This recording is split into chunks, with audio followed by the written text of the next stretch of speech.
Es gibt Lebensphasen, die können aus den verschiedensten Gründen an dir zerren, wie zum Beispiel ein Umzug.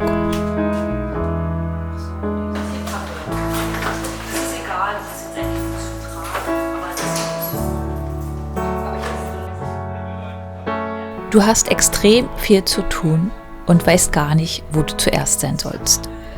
Du bist ständig von Menschen umgeben, was auf der einen Seite wunderbar ist, aber auf der anderen Seite zieht es auch mehr Energie, weil du einfach nicht zur Ruhe kommst.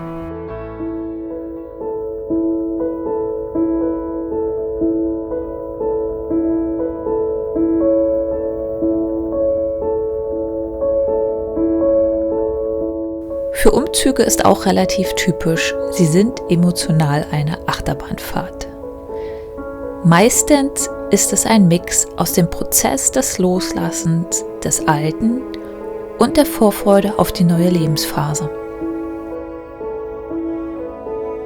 Wenn ich jetzt mal für mich spreche, habe ich bei diesem Umzug zum ersten Mal in meinem Leben alle Emotionen diesbezüglich durchlebt. Boah, ich kann gar nicht reden. Ja, heute ist der Umzugstag, wie man offensichtlich merkt. Genau, es ist jetzt 20 vor 8, zwischen 8 und 9 kommen und ich mache jetzt die restlichen Sachen. Bett wegräumen und Kühlschrank jetzt den Rest raus und die restlichen Sachen abwaschen. Und ja, aber es ist echt ein großer Moment, wenn ich gleich vorfahren werde.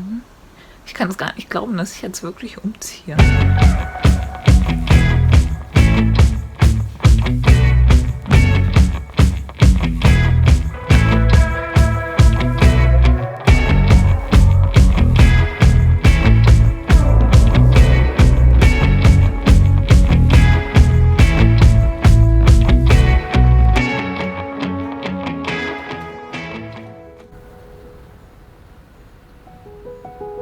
Wenn du zu den Menschen gehörst, bei denen das Zusammensein mit anderen Menschen eher an deinen Energiereserven zerrt, können fordernde Lebensphasen, aber auch schon der normale Alltag schnell sehr anstrengend sein.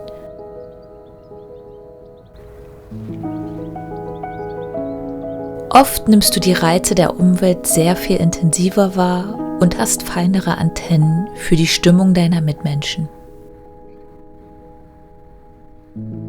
Du bist damit schneller überstimuliert, was dazu führen kann, dass du nach Tagen, an denen du viel unter Menschen warst, erstmal wieder Zeit für dich brauchst.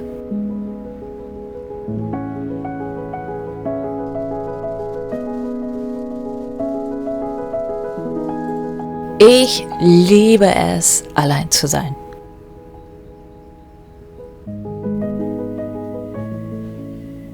Allerdings habe ich erst in den letzten Jahren verstanden, warum das so ist und vor allem, dass ich es regelmäßig brauche. Häschen.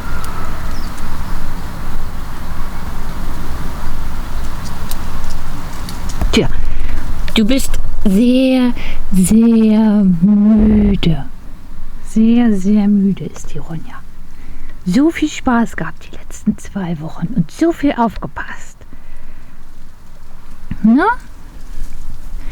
Häschen, so aufgepasst hast du. Und so getobt mit dem Tom.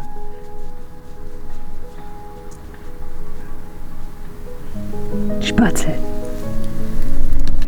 Ronja ist mir in der Hinsicht tatsächlich sehr ähnlich. Wir lieben beide auf unsere Art die Gesellschaft von anderen, aber danach sind wir oft so kaputt, dass wir erstmal Zeit für uns brauchen.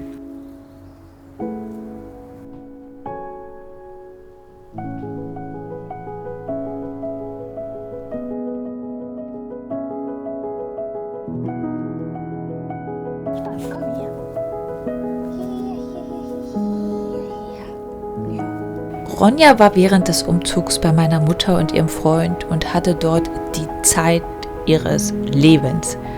Tolle Spaziergänge, lauter Leckereien und dazu noch Tom, ihr Hundekumpel. Als ich sie abgeholt habe, hat sie mich allerdings ein wenig an mich erinnert, wenn ich von einer Klassenfahrt kam.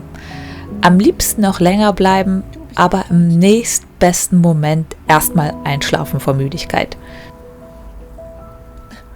So viel dazu. Oh, Spatzel.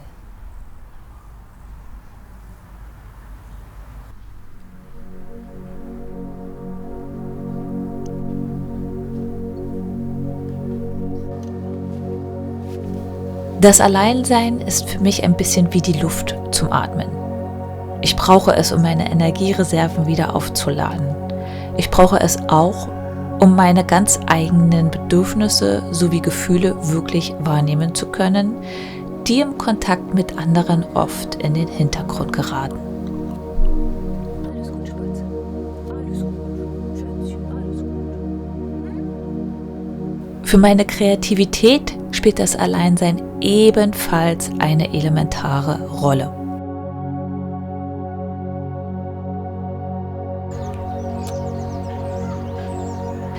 Seitdem ich all das begriffen habe, genieße ich das Alleinsein noch bewusster und nutze die Zeit intensiv für mich.